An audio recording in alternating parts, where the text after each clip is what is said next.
to the latest in our series of podcasts looking at the future of work. I'm Jerry Brennan, founder, CEO of global workspace management service provider CloudBooking. We're helping hundreds of businesses around the world deliver dynamic responses to the demands of the ever-evolving workplace. And my two guests today are perfectly placed to explore and advise on this critical topic. I'm delighted to introduce Marissa Huber, Consulting Director for Workplace Strategy at commercial real estate service provider Cushman & Wakefield, and Denise Bruder, Founder and Head of Data and Insights for hybrid workplace consultancy specialists Sway Workplace. Hopefully so far so good. Welcome to both of you. I'm really looking forward to exploring the ongoing evolution of the future of work today from both the employee and the employer perspective. And before we get started, I'd like to reach out to all of those listening to this conversation, live or otherwise, and ask you to please join this debate, as this is a challenge all of us need to solve together. Following this webinar and over the coming months, we'd love you to share your views, your questions, your real-life examples, and your challenges with us. Our contact details will be shared at the end of our session today, and we need everybody involved in real estate and facilities to help navigate our way into the future of work. And the more of us that can contribute to this debate based on our own experiences and challenges, the better. The future of work is going through the largest evolution in decades, and we need to come together to shape it in the best interests of everybody. So for now, thanks again to both of our guests, and let's get started. So we've got a series of questions we're gonna debate and discuss today. The first question is, we spoke on one of our webinars last year about the workplace trends that we thought had somewhat embedded themselves since the global pandemic, but it feels like we're still in transition. So is the world of work still finding its way? So who'd like to kick us off with that one? Yeah, I'm happy to go first. I would say, and of course, I work with commercial real estate, so I'm working with people that are looking to find solutions within either the existing space, maybe they're looking to downsize or expand. We've had both. But I would say, I don't think anyone's really just completely figured it out. Maybe companies who have been doing things like this for the past 10 years are going to have more lessons learned. But I feel like a lot of executives and companies are looking at each other to say, well, what is everybody else doing? What's working? I think we're still in an evolution. And I hope that we can find more structure and solutions to support individuals, teams, and companies moving forward. So just to give a little context of kind of think where I sit in relation to where Marissa sits in the world of workplace and future of work. I think Marissa, you're in the built environment, like the physical configuration of space for optimization. I'm definitely outside of that, and I sit in a different space. I'm almost like between, if you look at the pool of knowledge workers that are looking at new ways of working, I'm kind of right there with them in the weeds, building with them strategies to optimize hybrid work models. So we sit right between this group of workers and the world of the future of work, which are all these new brick and mortar configurations and softwares coming down. So we have a pretty cool spot where we sit.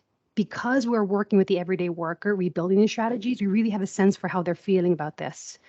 And Jerry, kind of like to answer that question, we are definitely still in the early stages of this transition into flexible work. So if this was a school, I think we're probably in first class and, we want to get to be a PhD at some point.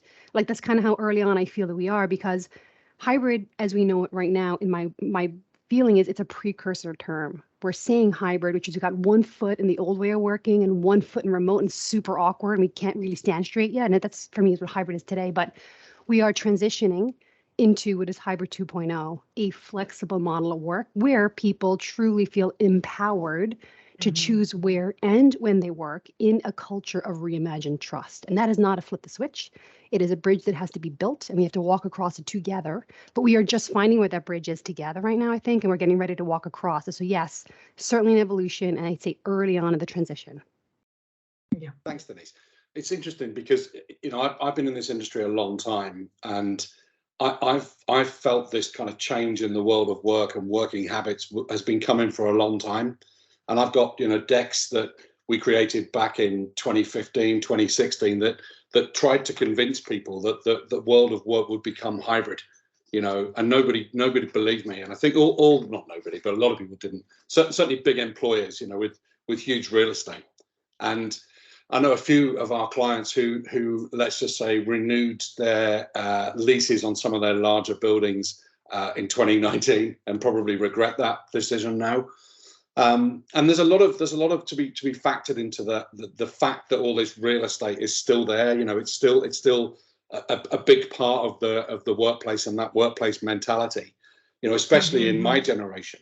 And it was really watching my kids as they were going through high school, and seeing them able to do things that I couldn't do when I was doing the same thing. Where they'd have one headphone in, a phone in their hand, the laptop on, and the TV also showing. I'm like, how can you possibly work like this? This makes no sense. And the response would be, well, you know what? Why don't you see how I get on in my exams, right? And judge me afterwards. And sure enough, they all did great, right? So it kind of made me think that the next generation wasn't going to put up with this. They were going to expect a different way of working, and it would be more about output. And it's really shaped my thinking as an employer, and as a kind of home-based worker, because our business has always been home-based. We have a small office in London, and some days there's nobody in it. Other days, there's a few people get to meet. But the kind of people that we attract are people that and it used to be people that would be stuck in their own circumstances, who couldn't necessarily travel to an office anymore because they had families or, relatives to look after, whatever it might be. Now we've got people making that conscious choice. And I think that to me is, that all exploded into this changing culture in 2020 and beyond. And I agree. I don't think we've kind of found a settled place, and I don't think we will do for quite some time either, and I think that a lot of employers and a lot of employees are looking for people with our experience to guide them on how this transition should evolve, and what to do to become the employer of choice. And that's another part of what we'll touch on, through our session today. So our analysis, as I mentioned, we did a few studies last year. We sort of sampled staff in both the US and the UK predominantly. But our analysis and our studies suggested that 1 in every 2 employees is now a hybrid worker. And 2/3 of those people would be less likely to work for a company that doesn't offer hybrid working. So companies getting this stuff wrong in terms of policy and planning, does it come with a material risk, do you think? I would say yes. And I would say in 2015, when I was transitioning to a new job, that I knew I would be having to be based in an office with a long commute, I needed to know that I could work from home a couple of days. This is 2015, and I have had that option. I've had the privilege to have that option since probably 2011 or 2012. I think it's just shifted that now a majority of people versus a smaller percentage have that privilege. I just wanted to point that out. Okay. It's also really interesting, Marissa, is it a privilege? If you remember, it shouldn't be. Do you remember early on in the pandemic, there was some poll that went around the world, I think. It was asking people, would you take a $30,000 US pay cut to work flexibly? This is early on before it was really normalized. And the responses were extraordinary, that people were willing to trade, in some cases, in a lot of cases, money for that flexibility. Yeah. So that was an interesting point in time. Well, hold on. Is this a perk? Is it an accommodation? Or is it what it really is, an intelligent model of work for the modern era, of which we find all new sources of creativity and productivity baked into this sense of flexibility? So I think that's also part of the transition, that mindset shift. Well, and I think we can probably go down this rabbit hole, but it goes to what is the purpose of our work? What is it that we're supposed to be creative? Where is that best done? And, sometimes that is for me in the office. But if I'm going into an office and I don't work with any of my team members because I'm a completely distributed type of role, then I might question what that is. That's why we have to think about, okay, well, what is the purpose of the culture of the company and how do we do that, whether it's somebody that you work hand in hand with, or maybe it's somebody that's on a different team that you have a minor adjacency. I'm going to leave that there. But I mean, if I do my work and I do it well, and I'm able to do that in my car during a road trip, or I'm in the office, or I'm traveling in an airplane, to me, that should be good. As long as I can communicate that to the team, I'm getting my deliverables met, and those expectations are aligned with everybody that I'm working with. Do you know, I mean, the thing that struck me early on in it is there are several things actually, but the worst example I ever saw of getting this wrong are these keystroke monitors that employers will put onto the keyboards of their staff to see when they were online. You know, I've never understood that. And I also spoke to people, you know, to your point, Denise, that had negotiated 2 salaries. So if you want me in London on a regular basis, it's going to cost you this much. If you're happy for me to work at home more regularly, I'm prepared to take this salary. And that to me was the most stark sign of as you said, of a change of conscious decision making, you know, on the part of employees. And the other thing, I think I absolutely agree with Marissa with what you said, is that I don't think it is a privilege, by the way. I think it should be something that's accepted as a standard practice now. But I've always been somebody that focused more on output than on hours worked. You know, I don't care about that stuff. I never have. And I look at, you know, the people that work in our company, the people that do the hiring, and try and make them understand the importance of that message, because, you know, it's a hard transition for people who've been used to having that culture, to not be checking on their staff. But actually, the less you do it, the more you get in return from that kind of trust. And the way the narrative I always paint to people is, you have that period where you're a kid, you know, you go to school, you live by the clock, you go home, you know, you come back in the morning at 8:30 or whatever it is. You have your hiatus years at university, you know, where you're responsible for the deadlines and the delivery. Then you go back to school again for the rest of your working life. You know, I don't know how people can cope with that. It makes no sense to me. So I'm a big advocate for output anyway, and that kind of approach. And I think more and more companies hopefully are going to start to think that way too. But one final point I want to make before we move on is on the subject of going into the office. I don't know about you guys, right? I find I'm always less productive if I'm in an office environment with other people. Unless I'm there for a meeting, a specific topic, if I just go down there, then I find that I keep getting interrupted, you know, or I'm doing the interrupted, right? Which is probably the truth. So it's an interesting topic, and I think it's a kind of change in mindset that a lot of employers are going to have to go through and stuff, I guess. So any other thoughts you've got on that particular topic? I love to hear from Denise. Yeah, first jump in on this one. I find it just a couple of quick comments. Jerry, it is fascinating. I'm a huge systems thinker. I love looking at things as systems because it takes out the emotion and you can see the logic and you can understand the relationships and how things flow. But systems thinking will tell you that, like, your papers from 10 years ago where you were arguing for the logic, you know, it existed in a small vacuum because people weren't ready for it yet. And it takes something like a global pandemic to shift and bust inertia and move that change you're advocating for into the mainstream, where we are all now sitting around the same table. And I love every fight and argument and bust up. I'm like, let's get into it. Let's do it. Because that means we've moved direction. Yeah. And we are now building momentum and we're moving this way. And I'm totally fine with that because now we are all on this ship that's now going in a totally different direction into new ways of working. So every argument and every thought around that is valid and has real reason to be there because we're collectively creating ourselves. So the last thing I want to say there, Jerry, is that I think that the singular workplace experience for a long time was the best bet at coordinating the flow of work. Yeah. So we want to be productive. We want to measure things. Let's get everyone together. It's our best bet. I think the leadership team have a huge fear, which I think is actually well pointed, because when you disperse people, you've lost your ability to the old way of coordinating the flow of work. It's actually on me as the worker. I've just taken on a huge amount of personal responsibility and accountability that I previously didn't have. So leaders are afraid to let go and trust, but are people really on scale ready? I don't know if we really truly are. And that is the transition. That's actually why we work a lot on mindset and the skills and technique to bring people back together at the center point.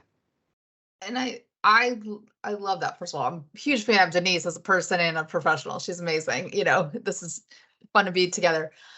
It's like, okay, if I ask the two of you, how do you go about setting goals for the beginning of the year? What type of journal do you use? Like, that's a fun topic. I'll nerd out on that.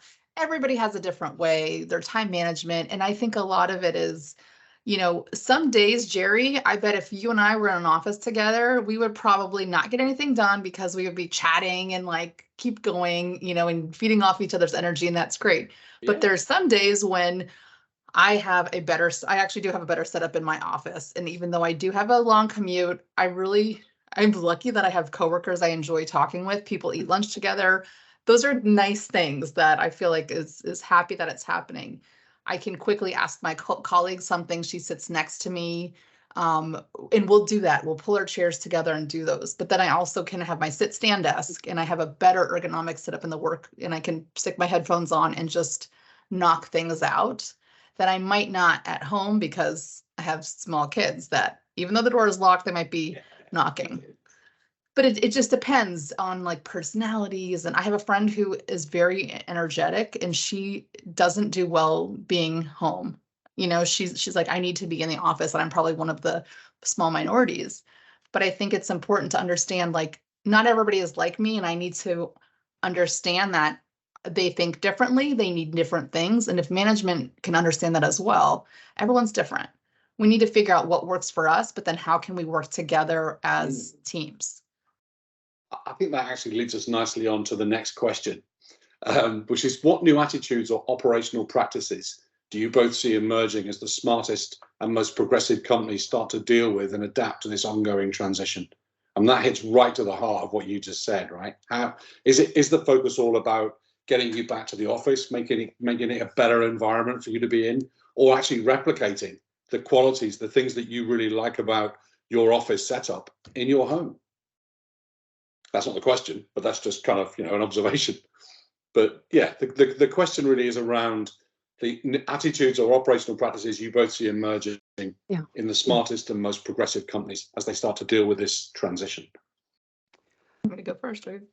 Yeah, I'll kick off with our first person. I think that to build an intelligent model of work for the modern era, we have to move away from a policy, which is a papered if this, then that, to guidelines and guardrails about the things that really matter, that bring us together when we need to come together. Because if we have guardrails, we have an organizing principle of our culture and the ways that we choose to come to work together. But if it's a guardrail, not a policy, in there I've got space and freedom to choose where I work best, to choose when I work best, to choose how I want to work. Unlocking that is what we call unlocking human potential. That is what is ahead of us. That is ahead of, and it's in us, and it's ahead of us, and it's fully available and on display if we can create those intelligent guidelines that principally move people in a direction for how we work and how we self-organize. So those are kind of like interesting principles that I think are just re-emerging in our new world of work for how we come together. I love that. So this is something random, I decided to become a coach. I had been doing those things. I think it's so important. Denise, I think you probably, you feel passionate about coaching as well, but it's like just having the accountability and to empower somebody, I worked with a coach when I was doing my training, and it was great to say yes, could I do all these things on my own? But having somebody to say, can you help me sort of prioritize what I need to do? And I've been in the corporate world for 17 years. I had a great boss where I could go to him and say, okay, here's what you've asked me to do. Am I aligned with what is most important, or has this changed, right? And I could do that if we were in hybrid. I could do that if we were in the office together. And I had to learn that. I think as we talk about generations, I had to learn that maybe in my late 20s as, oh, this is a great way to do this because I had a great manager I could talk with. But I think it's about how do we all work together and figuring out these best practices? Communication. Totally. Yeah, absolutely. That's what's, I think, the trickiest thing is that we're in a flexible world. I have choice, which means I think to humanize the world of work, which a lot of companies are moving towards, it simply means we're giving people an opportunity to personalize their work. But there's an essential conflict in that. If I'm personalizing the way I work, how do I do that and also meet my team where I need to meet them? Yeah. So it's like personalization that is team first. And I think that is the uniqueness of the movement of what we're kind of moving into. And it's a very new way of configuration. Yeah. feel like I got sidetracked, but like if you're saying what was something that I'd be thinking about in a future way, we're hearing people say, okay, where I work, but it's also when I work. We're hearing that a lot now. So if this is a good thing that I'm able to do. I can say, hey, I'm having morning calls on Tuesday. I said I'd come into the office, but heads up, I'll be in around this time to this time. I don't want to drive an hour and a half home, so I'm going to leave at 3 instead of 5:30. But I'm taking these calls on the road because I don't have to be on call. So as long as I can kind of communicate that, and if I have the support of my leadership that I'm empowered to do that, that's really helpful to think about. Or I love that when people are putting now in their signatures, I might be responding at different hours because my work style is different. Just making sure it's equitable to everyone. It shouldn't just be a caregiver or a parent. If somebody is, child free, and that's a great thing too. They're saying, hey, I might be taking a yoga class, or I might be doing a mentoring session, whatever that is. They need to have that flexibility built in too. I totally agree, and that's what I always try and encourage our guys to take their time that they need, and we have a core hours contract. So look, there are times when we need you to be around, but outside of that, knock yourself out, right? Do whatever it takes. And the proudest moment I ever had as an employer was when one of my team said to me, working for this company's made me a better dad. Wow. I was overwhelmed by that. And the reason was that Chris was able to pick his kids. I'd take his kids to school in the morning before he started work and pick them up, and have those conversations with them on those there and back journeys, and it brought him and his family closer together. And that's I think what it's always been about for me. And I think that it's difficult for me, right, to engage in a conversation about how people should change, because I've kind of always felt that way about how to be an employer, and how you get the best out of people is to empower them and make them feel like they can make their choices. But I speak to a lot of people who just are suspicious. If they hear you go, I'm leaving at 300 those calls on the road. No, you're not. And I just don't understand that kind of mentality. I never did. And I think that that's starting to change. I think people are starting to see that for what it is, because ultimately, if you don't deliver, then you don't deliver. Whether you're sat there delivering from 9 until 5, or you're doing it somewhere else in some other way. We had someone else who worked on the team that we used to create our floor plans, and she was an insomniac. So she did her best work in the early hours, because it was better than lying there staring at the ceiling, right? So, to me, there's you have to kind of adapt, I think, to the kind of people that you're dealing with. So we'll see where that goes. Now, this next one, I don't know about this, right? I'm just going to read you the question. You guys tell me what you think. Love the sound of it. Yeah. Our latest data seems to suggest that the UK workforce is slightly ahead of the US in adapting to employees wanting their own tailored version of work locations. So do you guys recognize this, or do you disagree? And Denise, you've already stood back, look, right? Take a run up to this one. I think that the European market as a whole is more advanced in their adoption of the techniques of flexibility and location and utilization of third space, of which that's a huge industry upon itself. It really is. And, I think that in our work, our day-to-day work, one of the strategies we begin to talk about is reimagine where you work. We do that from the angle of remapping your actual pieces of work to the best location. We use a lot of Leesman data. If you're familiar with Leesman, they're a terrific entity out of the UK that gathers, I think they're up to like 1 million data points about optimization of local location. So, sometimes finding different spaces, we tend to think, a lot of people here in the US, I believe, think that I've got 2 workplaces. I've got this screen right here, and I've got the 4 walls in a city center. That's it. Those are the options that I have. But the reality is that we do have a digital workplace. We do have a physical workplace in the city, but there are just a multitude of options in between. That could be a co-working place. It could be a library. Could be a coffee shop. But at the end of the day, if we look at ourselves and build our portfolio of locations, we get to the most important workplace of them all, my headspace. Yeah. So Jerry, that guy that works for you, that's able to drop his children to school, has improved his relationship, has probably improved his whole family dynamic, is more at ease, is probably better for the community, probably a better worker, because he's able to shift his location. Now, is that not intelligence? That is the greatest form of it.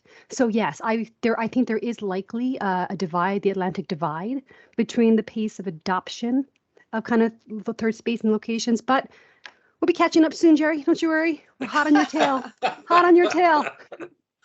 Well, I mean, I would agree with Denise, and just even the fact, like the 4-week, the 4-day work week model, or the pilot that was done, like, what, last year? Like, that's an exciting thing. I don't think we're doing that at scale here, testing that out.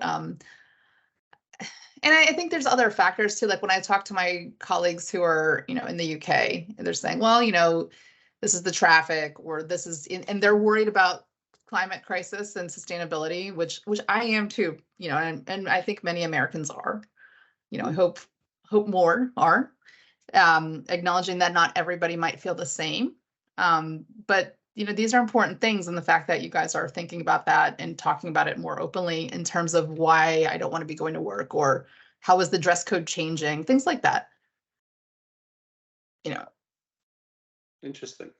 Yeah, actually, Marissa, an interesting point is there's a politician in Maryland, I think it's a state politician, that has introduced a bill around implementing a 4-day work week. Very localized to the state of Maryland, but I thought that was very fascinating. Talk about getting into the nerve center, which could be the political infrastructure of decision making around something like a 4-day work week. So, told you, Jerry, we're coming for you. But like, to your point though, it is like that mindset. And I have like a family member they're in Sweden, and I mean, I love hearing what they're up to. Different conversation. However, like, when I talk to some people here, and they mention like, oh, the 4-day work weeks, people are like, well, if people are working from home on Friday, working from home, they're thinking that I don't understand. Because I mean, if you're the type of person who is going to be slacking off, and I don't think most people are just slacking off, like you could be slacking off because you're procrastinating out of fear, because you don't know how to answer a problem, or maybe you're trying to figure something out. Like, I think that there's symptoms that look like you're not working, but it might just be that your brain needs a break. We're not robots. This morning, as an example, I said, okay, I'm going to work from home. I want to take this call here versus driving to Miami. And I took my dog for a walk. And as I was there, I looked at the questions beforehand to kind of think about it and talk to myself walking down the road a little bit. And is that work or is it not work? I think it is work. And I think that was a good way to do work, and also, get some exercise, which I could totally need as well. I think that the trouble is, and to both your points, you said earlier on, Denise, about this kind of all being in your head. That I actually think because what we had for 2 years, best part of 2 years, was the world's largest work from home experiment. And it worked, and the technology is now kind of overwhelming us in terms of the march towards this acceptance of this new way of working. The trouble for me is I feel like I'm never off, because I don't have that discipline to not respond to messages, and I'm well known for it, in my business and with my friends. They always know they'll get a response from me, no matter where I am, even if I'm on holiday, and I think it's a really important part of this shift in culture, that we start to recognize boundaries. I know in France they've legislated to make it illegal to email people when they're on holiday. I'm not sure I'd quite go that far, right? Because I'd still want to check in. But I think there's a big debate to be had around that too, because others will just be at work all the time. That's no use either. So boundaries in the way that we work, we have physical boundaries, like Marissa's able to close her door. We have digital boundaries, which is like sending off that notification. And then we have emotional boundaries, which is telling people I'm not available, telling people no, or saying yes when yes is right. But a boundary is where you end and something else begins, or something else ends and you begin. And it's really difficult in this new way of working, where we had a commute and 4 walls and we got our coffee from the same person. I knew that I went somewhere and a different version of me showed up. And then I reversed that and came home in the evening and took off my clothes, and the other version of me showed up. So in this new way of working, we are one person living one life, and we are endeavoring to make it count the language of our work. And that's why we call the company Sway, because the more you can sway in out of all parts of your life at ease, you find a different level of momentum and a different way of being. And then you produce work differently. So, Jerry, to your point there, that's a chronic issue for people, being able to find where do I end and where does something else begin. But that's the new muscles we're building, like the Yeah. twitch. It's not like you got to pick one, just pick one, focus on it, master it, pick another, focus it and master it until you build up your stack of boundaries, because you're only serving yourself in a better fashion. Yeah, and I love the I mean, I think that's something we're seeing when people are talking about quiet quitting or different. It's just having work boundaries. And but like to your point, one, you seem to love your job, which is not, it's not a bad thing. You're taking care of your employees, but then what's the risk? Like if you're not feeling like you can, I'm not knocking on you, because I think I've been there, and we're taught and we're celebrated and we're put on a pedestal when we do sacrifice for work, right? That's been the historical thing. But I think now it's 2023, people are saying, no, I'm done with this. There are so many pressures as parents, caregivers, people, employees, friends, whatever, daughters. And it's like, you know what? This is what I can do right now. And I can't be good at everything. I can't do everything at once.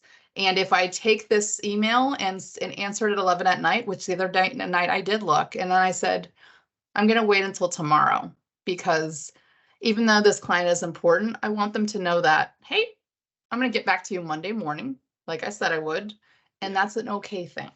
Yeah. And I want to show my family that I'm being present with them right now, so that I'm not getting that aggravation. Marissa, I love that Jerry brought us on to ask us questions. We're turning this into a psychoanalysis of Jerry's work habits. Jerry, What else you got, Jerry? I need all the help Jerry, I how can do you get. feel about Denise, that? let me tell you.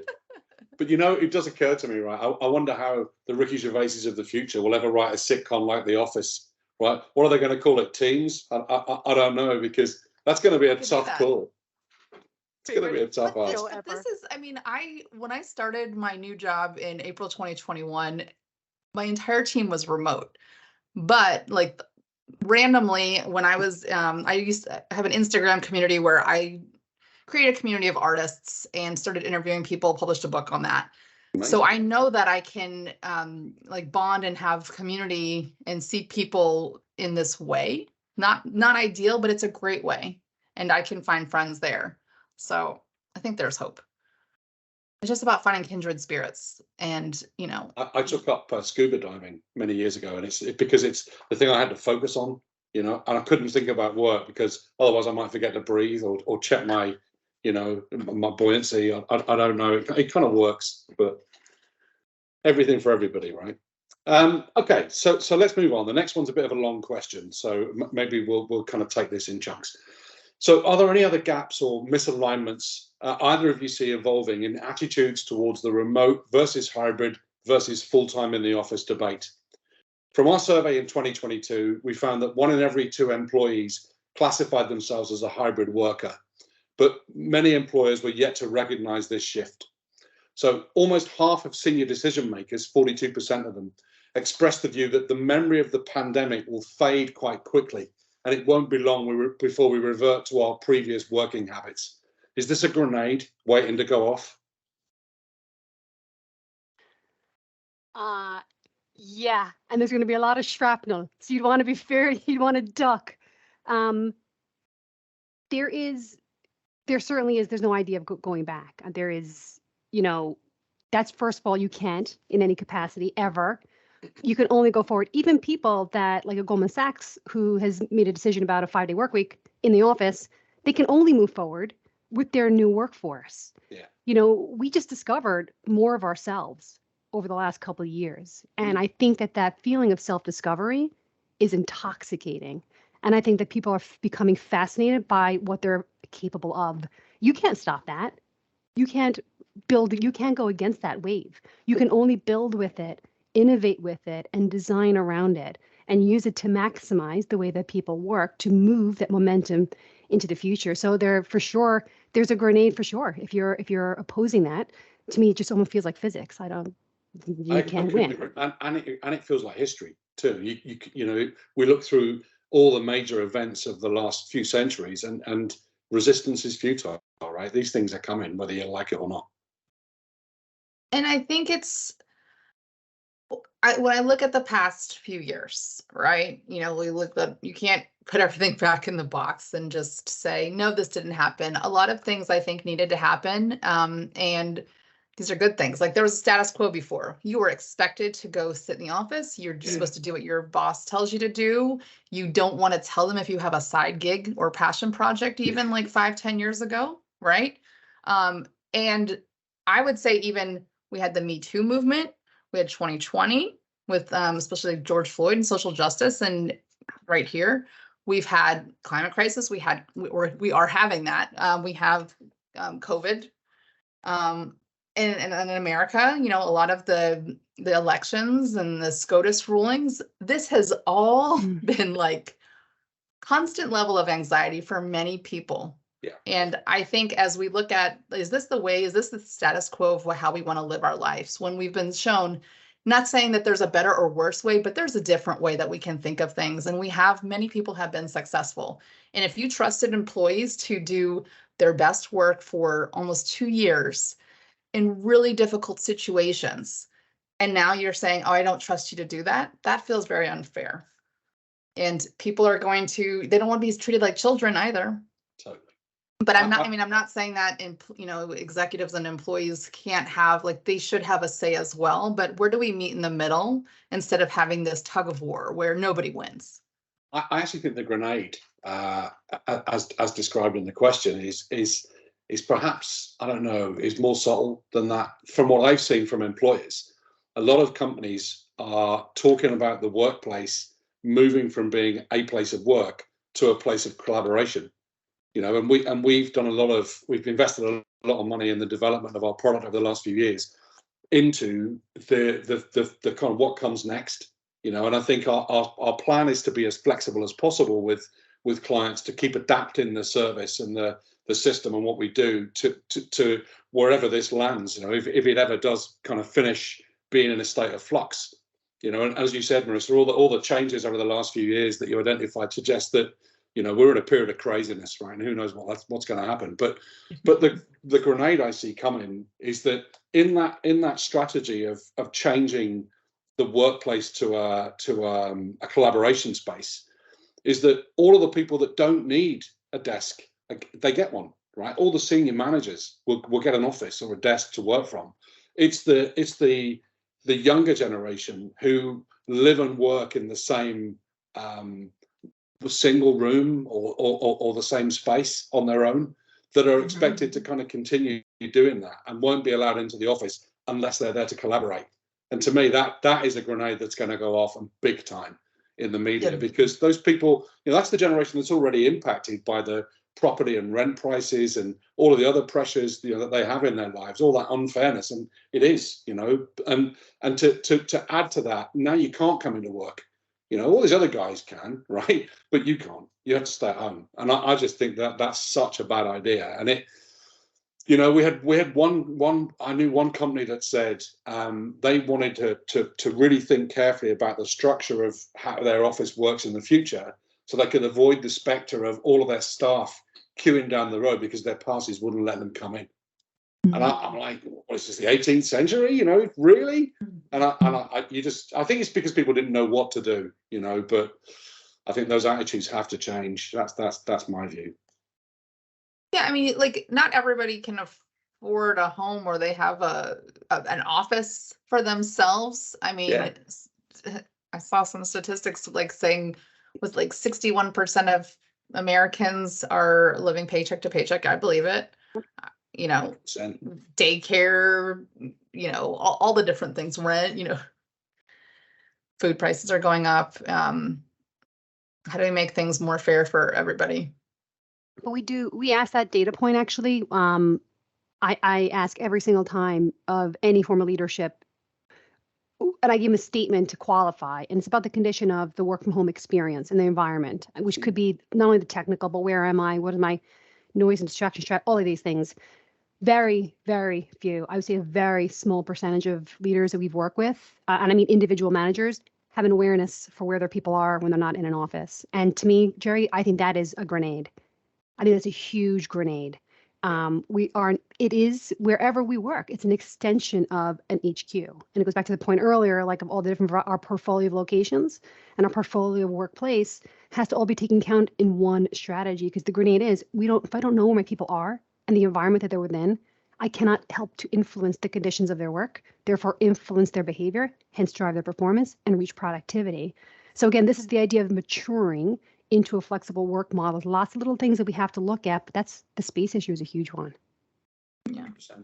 I mean, I think people, I'm trying to think of like which string to pull on in this question. I mean, it's like, I still think when I only hear that we should be coming into the office for collaboration, I do think that's a disservice, because whether you want to compartmentalize, whether you don't have the space from a financial standpoint or whatever, and it depends on where you live. If you are living in a big city and you can quickly take a commute, and you can go to have lunch across the street and see a friend, that might be a great experience. But a lot of people have focused heads down work these days, or you might be in meetings. I mean, how do you make that work, but make it flexible enough for different people? I think that management can still keep tabs on people. Like, I feel like I have a pulse on people because I make an effort to just check in on Teams. Hey, it's my coworker in New York, Priyanka, how's today going? Do you want to have a 15-minute catch up on Friday? Just scheduling, 30-minute calls, maybe once a month with a colleague, different things, so you can kind of just check in. And I think we'll need to coach and train management and teams to figure out, how do we work together? How do you know when someone's busy? How do you not just be reactive on email 8 hours a day? Whether that's my 24-year-old cousin, first year in the workforce, or maybe somebody who just needs a refresh because they're not handling this situation well and they need support. Some of it, I think, is employers looking at this as a cost-saving opportunity, not an opportunity for an evolution or a revolution in how they serve their employees. Because that's the way you get the most productive response, is to be there to look after the people that work for your company. And rather than just thinking, wow, we could probably reduce our real estate costs by 50% like this. It's part of an answer, but it has to involve inclusion, and letting people feel like not that they're barred from the workplace, because that's kind of the message that some people are getting, that more that it's it's something to be distributed more evenly, and don't feel like you have to come in every day. And if it's just adapting, as I think we've said, to the needs of the people that serve your business. Which means you have to actually practice active listening, but then what you know. And I think that there's a bit what could be going on here is people don't want to ask these questions, because even if I ask, I know. And if I know, I'm responsible. There's a little bit of blindness going on and behind the scenes to maneuver strategy. Not healthy, but I think that could be part of it. I think it leads us well to the next question, actually, which is, what is the effect of hybrid working on company culture? And what are businesses doing to ensure they can still boast of a collaborative and engaging culture? I think that the major opportunity we have right now, a big part of it is we are reimagining our words and our language, and we are resetting for the future of work by rethinking the words that we use and what they mean. And culture is just one of those key words that is going through a reimagination. And the way that we approach it is we really try to imagine if you close your eyes, like, this is the world we work in now. I just don't physically see people as frequently as I did before. And that's a huge, what a lot of the shift is. So we're like, okay, if I can't see you and I'm not bumping into you, the most important thing about that is, how do I know I can trust you? And how do you know you can trust me? So we anchor heavily that the key for the future of work is empathy-based trust. And all we really do is focus on rebuilding culture for teams and people and leaders using the principles of empathy-based trust. But it's not enough to just tell you that. We actually we literally work with them in the room, and we develop these exercises that breaks it down and rebuilds it up, but configuring on what works for the team. So you gotta roll your sleeves up on this one. Yeah, you have to. I think companies, we probably need to be prioritizing the time that, like, if you're doing an activity, and the old mindset is going to say, all right, everybody, let's get back to work.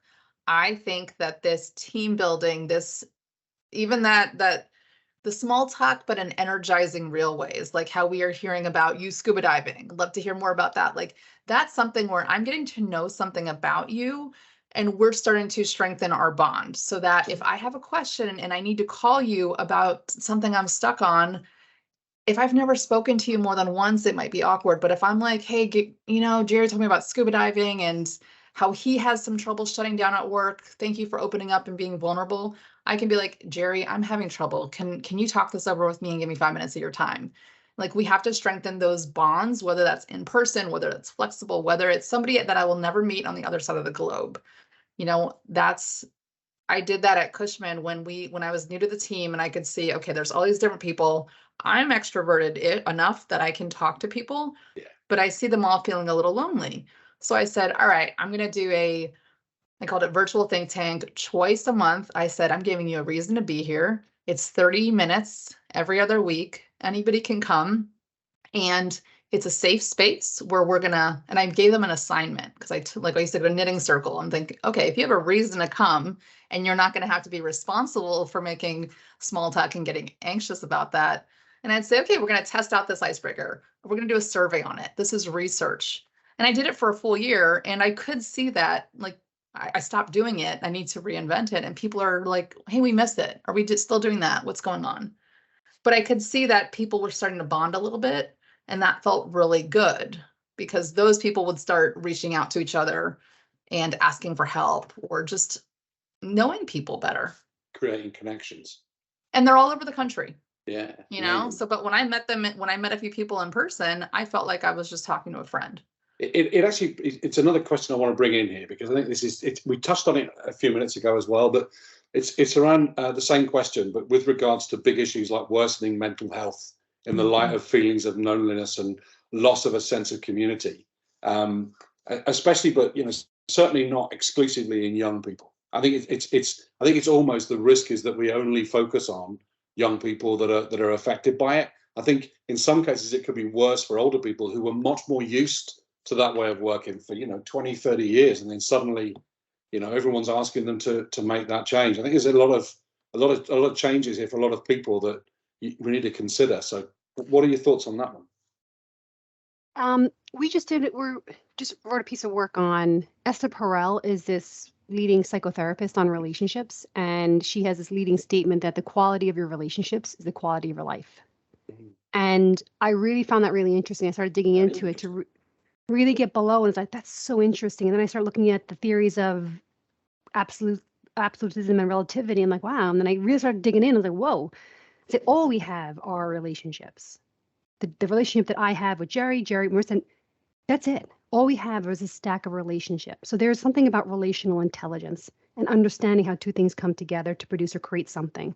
So the nature, and that's kind of what we boil our work down to, the nature of how we communicate with one another determines the quality of the relationship. So if we can focus on the nature of how we communicate, we have an opportunity to rebuild relationships in a way more healthier way.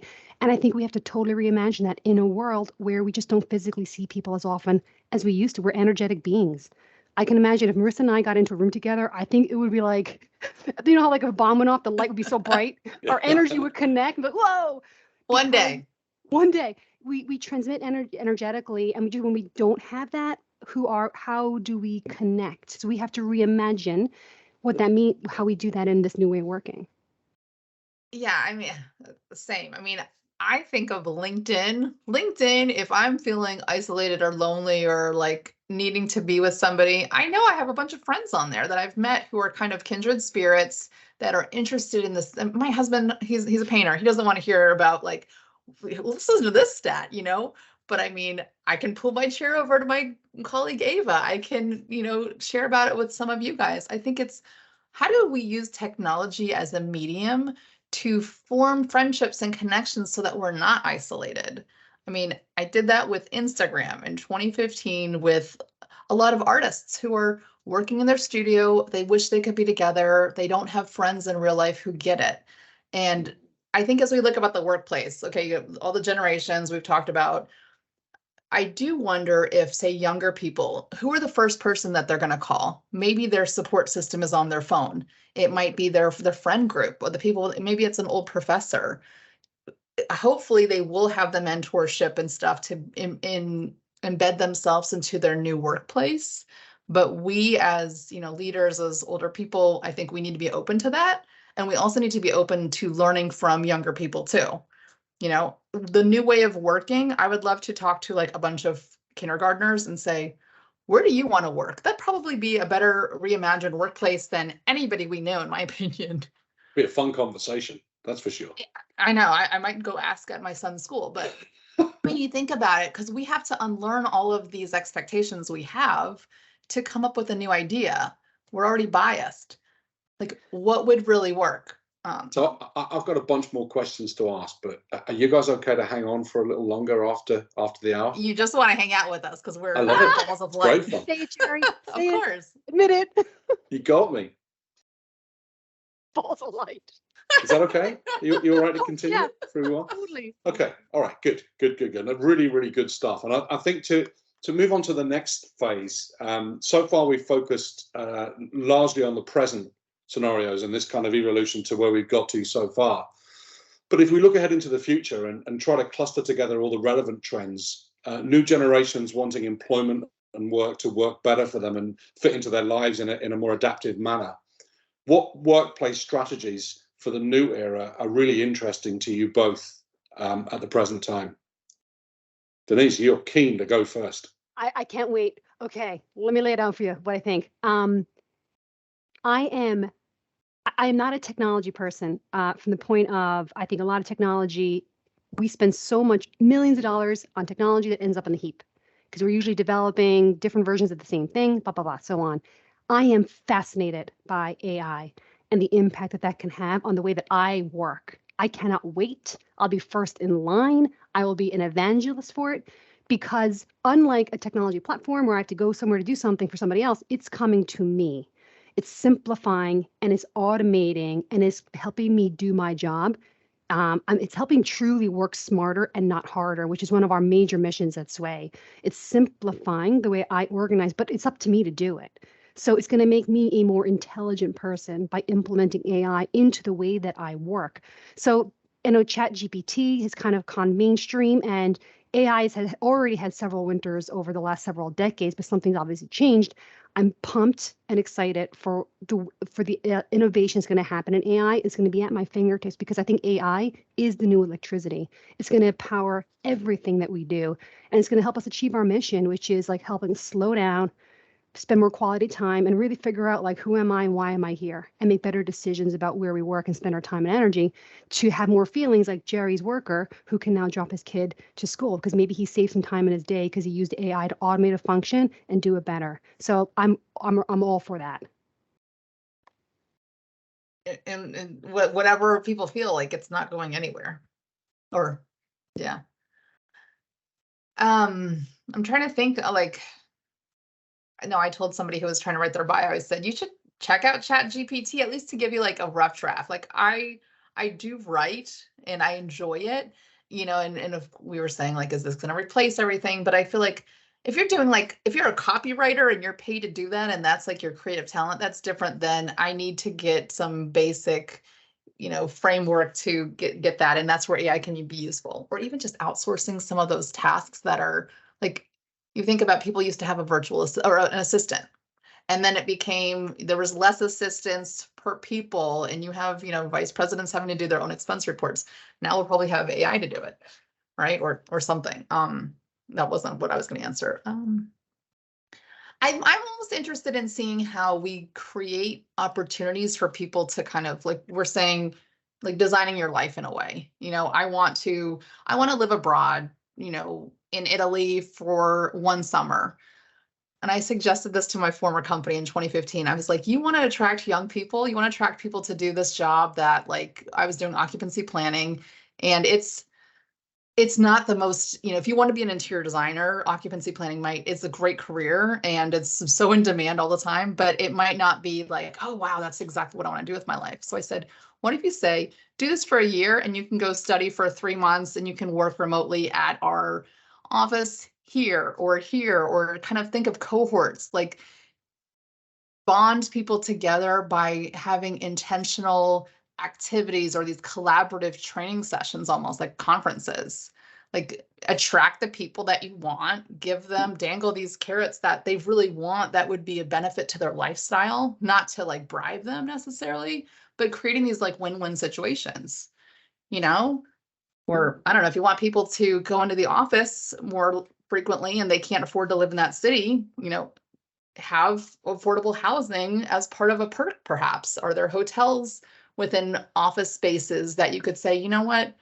I had a colleague, or excuse me, I had a client that said, my commute is 2 hours because of where I moved. That's not his employer's fault necessarily. That's just how he did it. So he said, I come in 2 days a week and I stay at my best friend's house. And then we have like a great dinner and we can hang out. And it's like an enriching part of his life versus a big chore. I think we just need to think of things differently. And I, you know, unlike you, Denise, I am a technologist. I love technology. I always have. I've always been fascinated by it. And I totally agree with your point about AI. And you know, on the last few years, much to everybody's sorrow, in the early part of the lockdown, I decided that we rebuild our product from scratch because I didn't want us to be a booking engine. You know, that's what we'd been for so many years. I wanted us, as I'd always desired, to facilitate this change in the working pattern. So a lot of the stuff we're going to be releasing over the next couple of years is all designed around improving the daily life of people who interact with our service. Not just about booking stuff, because that's a bit dull. You know, it's going to be much more about that kind of AI type experience. I don't want to say too much on a public forum, right? But to me, it's about trying to focus more on the user than the employer. You know, the users are the key to the next generation of this, and for people to have something in their pocket that just makes moves for them. You know, where they're going to be delayed on a form of transport, and they know ahead of time. Even as simple as saying it's probably going to rain when you get to your destination at 10, so bring an umbrella. You know, oh wow, okay, little tips like that, and I think it's that kind of aid, that kind of enveloping of your working day is, to me, is a key part of how technology makes life better in this regard. And you can put in those social skills. You can put in like, even though I'm pretty outgoing, there's some days when I just don't have it in me and I need to be focused, even if I'm in the office. But I could say like, green flag on, like I would be up for if anybody wants to grab lunch at this time. Or here's a bench I can sit in if I want solicited help. And if somebody sees you sitting there, they're like, oh, that person might need help. Or like, I need to goof off for 5 minutes before I go do this assignment because I'm dragging my heels. Like, just like the friendship bench I saw in like a movie. You could sit there if you want a friend. You know, why can't we do these things in the office? I feel like grownups need friends and we don't even know how to do it sometimes.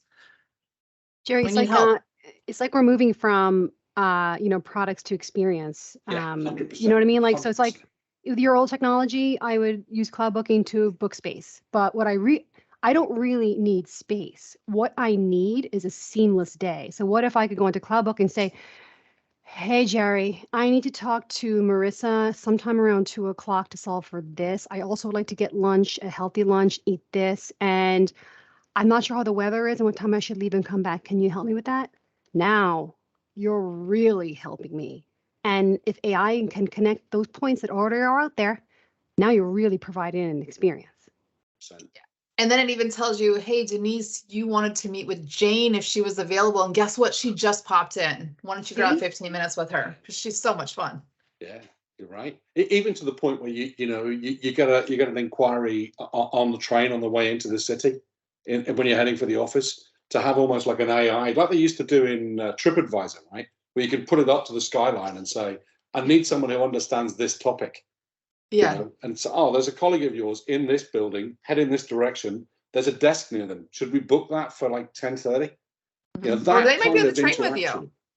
Maybe they're on the train with you. Who knows, right? You'd have to opt in. You don't want to be a bit creepy. Want to be like, I'm reading today. I will say though, hospitality, like your hospitality and experience. I took a training course through Cushman with Cornell for hospitality, which was fantastic. I loved and cross-cultural experiences, things like that. And then I'm taking Priya Parker's Art of the Gathering digital course, which starts today. Just looks really fun. I'm halfway through her book. It's amazing. I know. I keep stopping. I'm like taking notes. It's like, ouch, it's extraordinary. And I'm only taking the class because of our friend Omar on LinkedIn said, did you know she had recommended a favorite book? I said, I agree with all these people. He said, she has a course. I said, okay. And here I am taking it now with another woman that I now met and will become friends, hopefully. Like that's technology creating Yeah. friendship and making us feel connected. So I guess to sum it up from how I saw, what kind of gave me this idea a little bit is that, you know, before I dived, I only saw the sea as two-dimensional. And once I submerged myself into it, suddenly it became this other three-dimensional world that I was part of.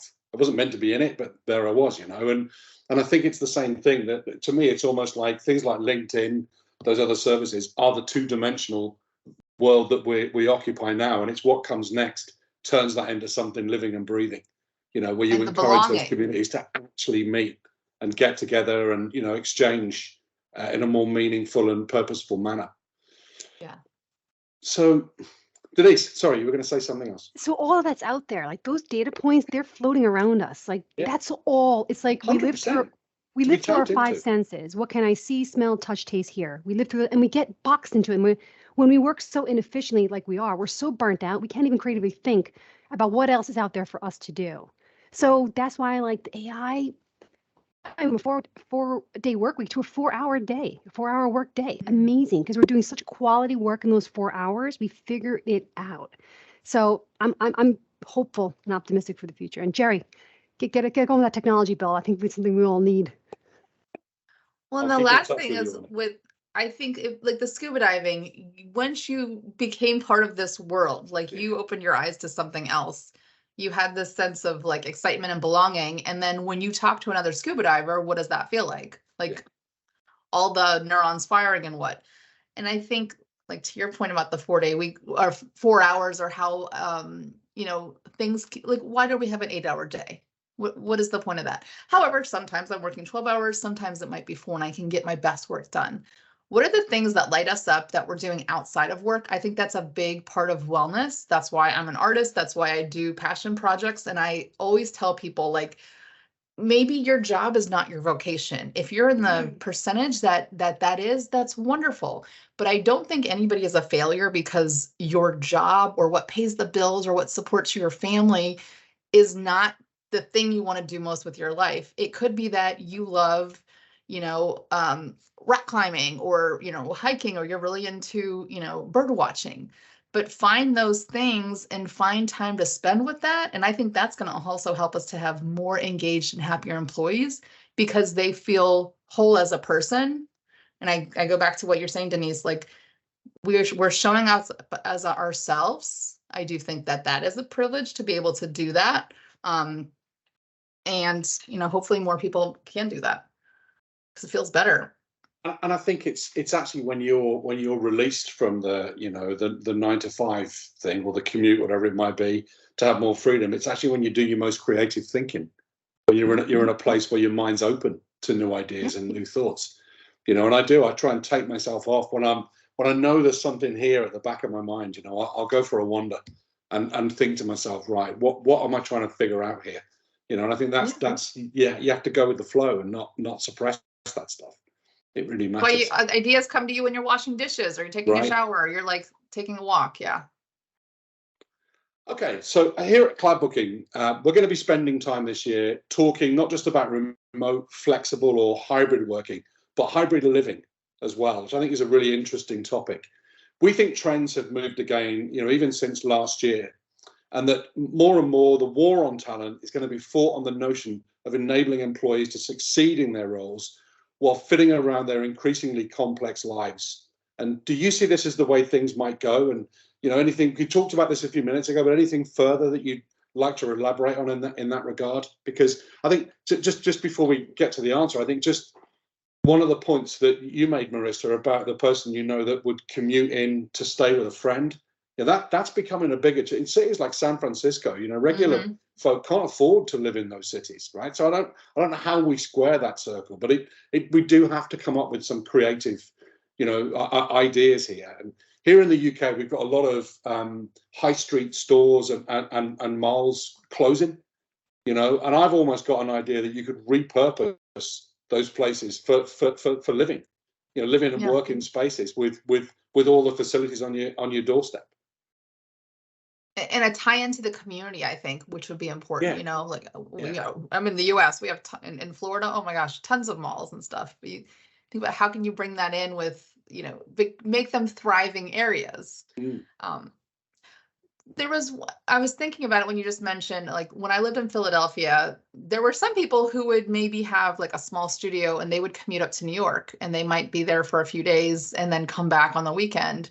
But you think about if you had small children, or even if you don't, because I don't want to say that having a children or a family is the only way to have a fulfilled life. Sure thing. Yeah. Maybe you have a partner that you want to see during the week.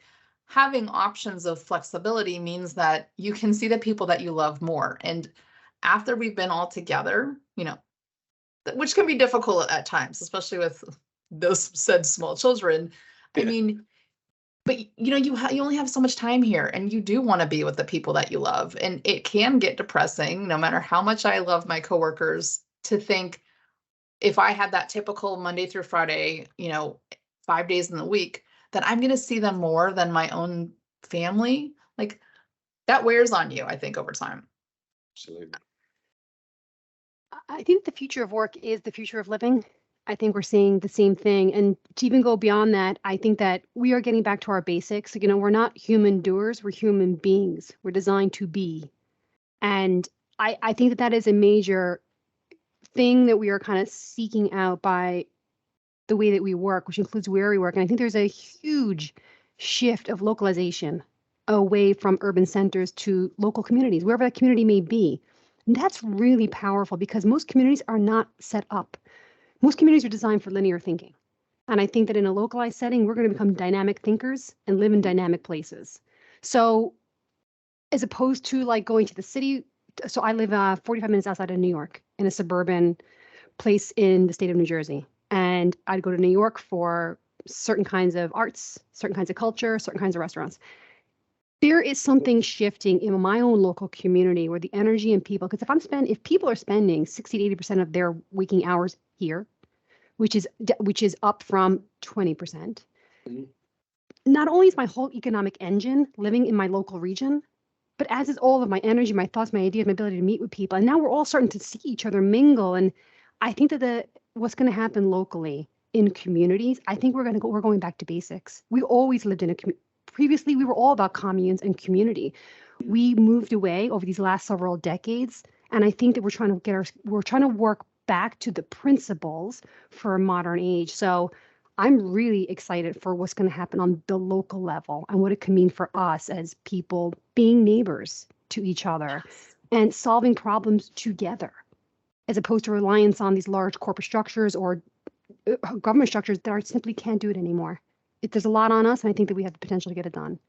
And it's the technology that's allowed us to do that, Denise. Just putting it out there, based on your earlier comment. Jerry, you looking for a fight? No, but I mean, like yesterday I played in the yard, and I'm going to pat myself on the back. This doesn't happen all the time. I had like this 80s moment. My daughter was riding outside with her tricycle.